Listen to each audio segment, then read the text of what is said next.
మీరేం చేస్తున్నారు 2 ఏళ్లలో చెప్పండి. కేసీఆర్ గారు ఆ ప్రభుత్వం ఉన్నప్పుడు బ్రహ్మాండంగా రైతులకి నాట్లేసే టైంకి మీ ఫోన్లన్నీ టింగు టింగు టింగు అని మోగేది, రైతు బంధు మీ ఖాతాల్లో పడేది, వేల కోట్ల రూపాయలు మీ ఖాతాల్లోకి వచ్చేది. కానీ ఇవాళ వేల కోట్ల రూపాయలు టకీ టకీమని పోతున్నాయి. ఎక్కడికి పోతున్నాయి? ఎక్కడికి?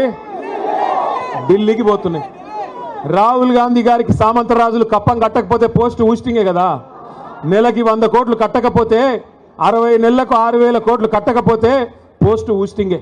నెలకు ఒకసారి పోవాలి, కాళ్ళు మొక్కాలి, కప్పం కట్టాలి, పోస్టు భద్రంగా ఉందా లేదా చూసుకోవాలి. అది తప్ప ఏంది నువ్వు పీకింది అని అడుగుతా ఉన్నా రేవంత్ రెడ్డిని. 2 ఏళ్ళు బూతు మాటలు తప్ప ఏమన్నా ఒక్క మంచి పని ఎవరి కోసమన్నా ఒకరికని చేసింటే దయచేసి చెప్పమని నేను అడుగుతా ఉన్నా. ఇవాళ బూతు మాటలు అంటే చండాలమైన మాటలు, నాకు ఇష్టం ఉండదు, కానీ తప్పట్లేదు.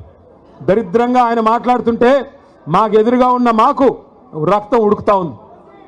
సరే, కేసీఆర్ గారు తెలంగాణ తెచ్చిన నాయకుడు, దశాబ్దాల కళ నెరవేర్చిన నాయకుడు.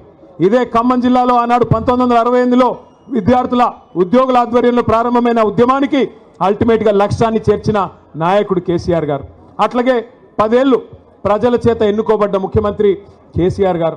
తెలంగాణకు ఎన్నో అపురూపమైన అద్భుతమైన ప్రాజెక్టులు ఇచ్చినవాడు కేసీఆర్. తెలంగాణకి దేశ స్థాయిలో గౌరవం తెచ్చిపెట్టినవాడు కేసీఆర్. ఇవన్నీ కరెక్టే, మన పార్టీ అధ్యక్షుడిగా కూడా కేసీఆర్ కరెక్టే. కానీ ఇవన్నిటికి మించి మా నాన్న కదా.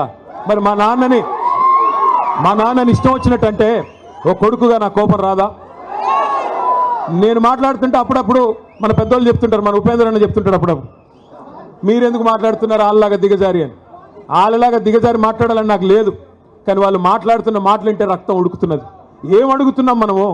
ఏమైందయ్యా? కౌలు రైతులకు డబ్బులు ఇస్తానంటివి, కౌలు రైతులకు రైతు బంధు అన్నావు కదా, 22 లక్షల మందికి ఉత్తరం రాస్తేవి కదా, కౌలు రైతుల పక్షాన్ని అడుగుతున్నా ఏది రైతు బంధు అంటే ఏమంటాడు? నీ లాగులో తొండలు వదులుతా అంటాడు. ఏమైందయ్యా? మహిళలకు ఇస్తానన్న 2,500,000 అంటే నీ గుడ్లు బీకి గోటీలు ఆడతా అంటాడు. ఏమైందయ్యా? 2 లక్షల ఉద్యోగాలు మా తమ్ముళ్ళకి ఇస్తానంటివి కదా, మొదటి సంవత్సరంలోనే 2 లక్షల ఉద్యోగాలని అశోక్ నగర్ చౌరస్తాకొచ్చి నువ్వు నీ రాహుల్ గాంధీ సొల్లు కబుర్లు చెప్తిరు కదా, ఏమైనాయి 2 లక్షల ఉద్యోగాలంటే నీ పేగులు తీసి మెడలు వేసుకుంటా అంటాడు. ఏం చేయాలా? ఇట్లా మాట్లాడితే ఏమనాలా? తప్పట్లేదు. క్యూన్యూస్ పేరు చెప్పి ఎవరైనా వసూళ్లకు, అక్రమాలకు, బెదిరింపులకు గురి చేసినా క్యూన్యూస్కి సమాచారం ఇవ్వండి. క్యూన్యూస్ ఎప్పుడూ ఇలాంటి చర్యలకు పాల్పడదు, ప్రోత్సహించదు. క్యూన్యూస్ ఎల్లప్పుడూ ప్రజా గొంతుకగా ప్రజల సమస్యల కోసం నిరంతరం పోరాడుతుంది.